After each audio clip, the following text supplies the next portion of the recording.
कि अभी हमने जी भर के अरे देखा नहीं है कि जरा देर ठहरो राम हो, जरा देर ठहरो राम, जरा देर ठहरो राम, तमन्ना यही है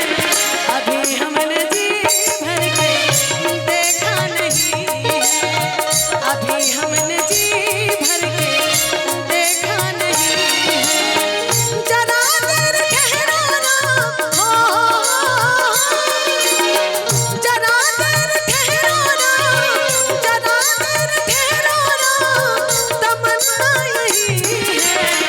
अभी हमने जी भर के देखा नहीं, अभी हमने जी भर के देखा नहीं। कभी राम बन के कभी श्याम बन के चले आना, प्रभु जी चले आना, कभी राम बन के कभी श्याम बन के चले आना, प्रभु जी चले आना, तुम राम रूप में आना,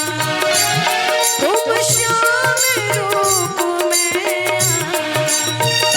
धनुष हाथ लेके सीता साथ लेके चले आना, प्रभु जी चले आना।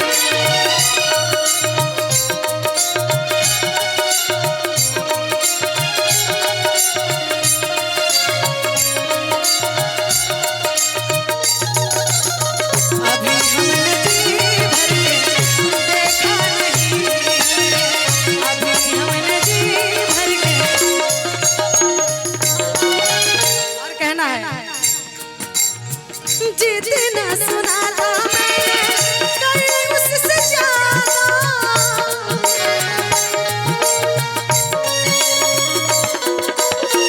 तुझे जाना होगा कोई है मेरा वादा।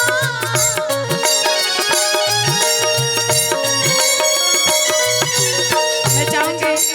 जितने भी उधर हैं खड़े आप लोग आ जाइए, बस छोटा सा भजन, उसके बाद से आप लोग जैसे बोलेंगे। जितना सुना था मैंने कहीं उससे ज्यादा, तुझे जाना होगा कोई है मेरा वादा, तुझे जाना होगा कोई है मेरा वादा। और कहना है नजर भर के नजर आता, नजर भर के नजर आता, नजर भर के नजर आता, सेका नहीं है अभी हमने जी भर के देखा नहीं, अभी हमने जी भर के देखा नहीं है।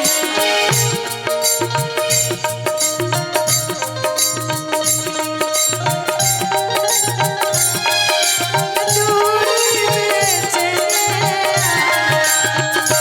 बनिहार का भेष बनाया, श्याम चूड़ी बेचने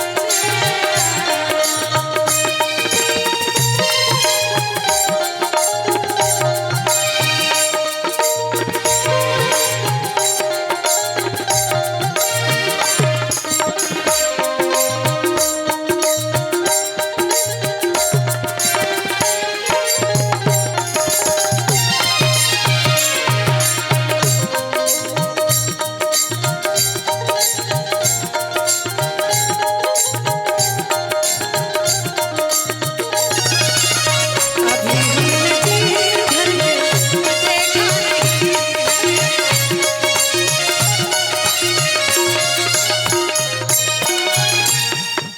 और कहना है अमृत से बाड़ी जिंदगी मधुर मुस्कान,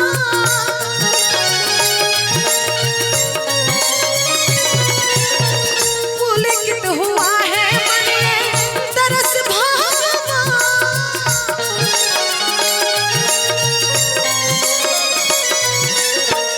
अमृत से बाड़ी जिंदगी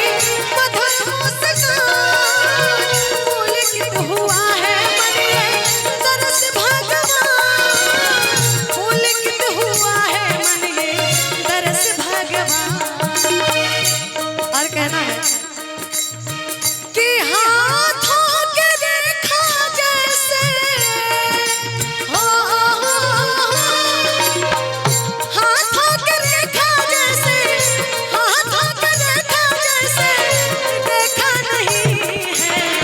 अभी हमने जी